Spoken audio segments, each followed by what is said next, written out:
הנביא שועייב מוזכר בעיקר בשלוש דתות שהן ידועות, היהדות, הנצרות וגם האסלאם.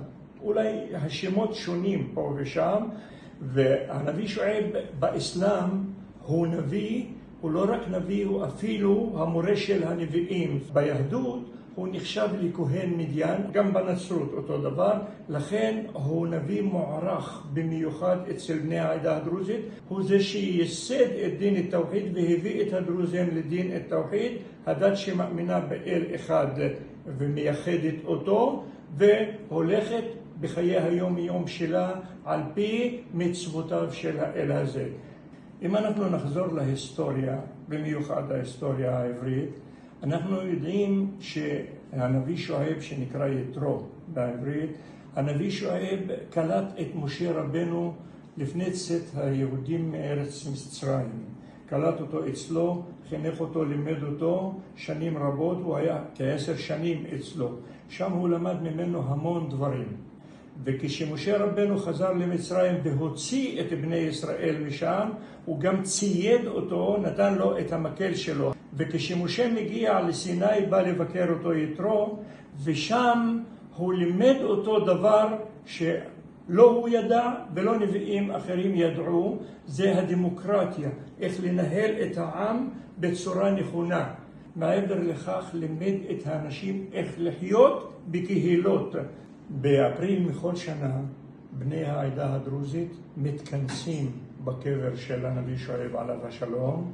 פשוט מאוד בשנת 1884 בני העדה הדרוזית, השייחים, אנשי הדת בעיקר, התכנסו במקום לאור סיום הבנייה שם.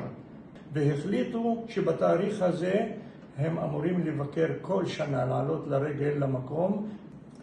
הביקור נחלק לשני חלקים.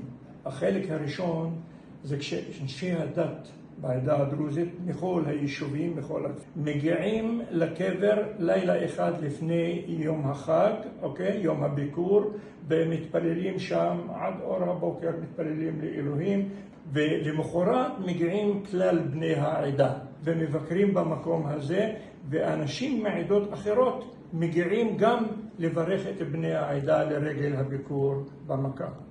בכלל הביקור הזה נקרא עלייה לרגל, זאת אומרת המקום קדוש ואנחנו אמורים לבקר שם, והמסורת בזמנו הייתה ללכת ברגל כי לא היו רכבים באותם ימים, אז אמצעי היחידי זה הרגליים.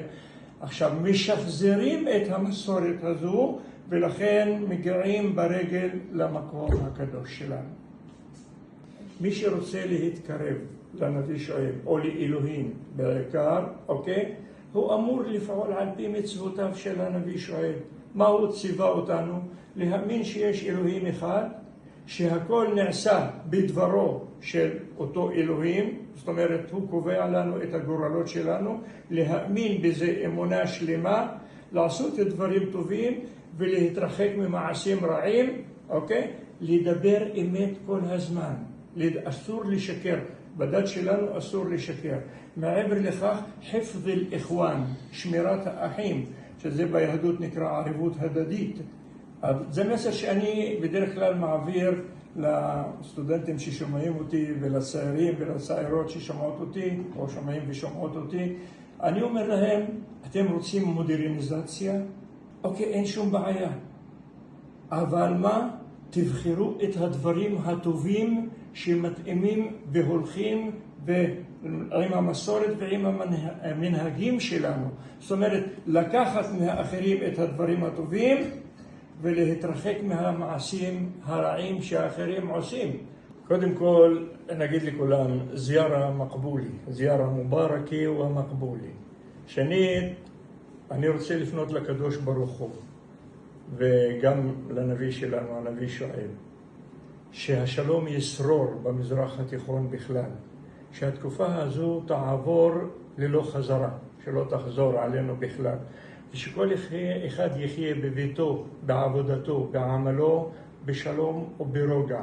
עכשיו, לבני העדה הדרוזית במיוחד, אני רוצה לומר להם, לרגל הביקור הזה ובכלל, בואו נמשיך לשמור אחד על השני, כי אין לנו אנשים אחרים מלבדנו, ופה אנחנו נמצאים בארץ ישראל, גם ממשלת ישראל והעם בישראל, שאנחנו והם מבינים האחד את השני.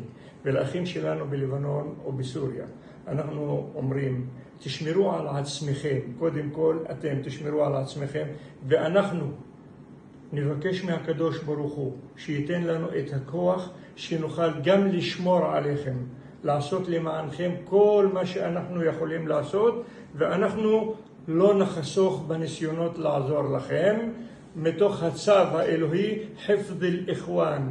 אנחנו פשוט מחויבים על פי הדת, ואין קשר חזק יותר בין אנשים מאשר הקשר הדתי, קודם כל, ושניים, הקשר המשפחתי. ואנחנו כולנו הדרוזים בעולם משפחה אחת.